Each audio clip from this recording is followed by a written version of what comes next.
14 सितंबर को इजराइल की राजधानी तेल अवीव पर यमन के हूती विद्रोहियों ने बड़ा हमला किया।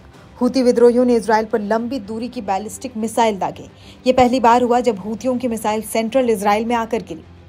इस मिसाइल ने यमन से मध्य इजराइल तक करीब 1270 मील की दूरी तय करने के लिए सिर्फ 11 मिनट और 30 सेकंड का समय लिया। यह हमला इतना जोरदार था कि Israeli air defence system iron dome भी नाकाम हो गया। हमले के बाद इजराइल में लगे हवाई सुरक्षा कवच के अलर्ट के बाद सायरन बजने लगी, जिसकी आवाज तेल अवीव के पूर्व से मोदिन तक सुनाई दी गई। अब हमले के बाद इजरायली प्रधानमंत्री बेंजामिन नेतन्याहू का बयान सामने आया है। नेतन्याहू ने अपने एक बयान में कहा कि उन्हें अब तक पता चल जाना चाहिए था कि हमें नुकसान पहुंचाने की किसी भी कोशिश के लिए हम भारी कीमत वसूलते हैं।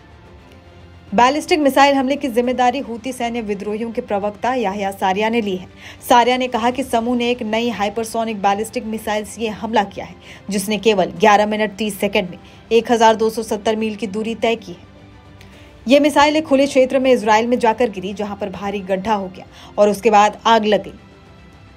हालांकि निर्जन स्थान होने के चलते यहां कोई नुकसान नहीं हुआ। मिसाइल के टुकड़े इजराइल के एक रेलवे स्टेशन और खेतों के पास गिरे।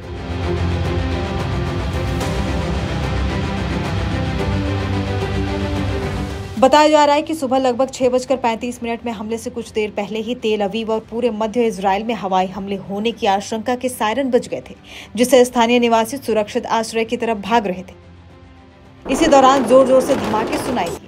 इजराइल टाइम्स के अनुसार हूती अधिकारी नस्र अल दीन आमेर ने कहा कि इस अटैक से पता चल गया कि इजराइल का कवच प्रणाली पूरी तरह से हवाई हमले के लिए खुला था। वहीं इसके बाद इजरायली सुरक्षा एजेंसी की तरफ से मिसाइल के इजराइल हवाई क्षेत्र में पहुंचने को लेकर जांच की जा रही है। सुरक्षा एजेंसी ये पता लगाने में जुटी है कि मिसाइल को प्रवेश से पहले ही क्यों नहीं रोका जा सका। इसी बीच इजरायली सेना ने ऑपरेशन यमन को भी शुरू कर दिया है। माना जा रहा है कि जल्द ही इजरायली सेना यमन में एक बड़े एयर स्ट्राइक को अंजाम दे सकती है। बता दें कि अक्टूबर में हूतियों ने फिलिस्तीनियों के साथ एकजुटता दिखाने के लिए इजराइल पर बार बार हमले किए हैं। मिसाइलें और ड्रोन दागे गए हैं। पहली बार हूतियों ने जुलाई में तेल अवीव पर हमला किया था। इसमें एक व्यक्ति की मौत हो गई थी।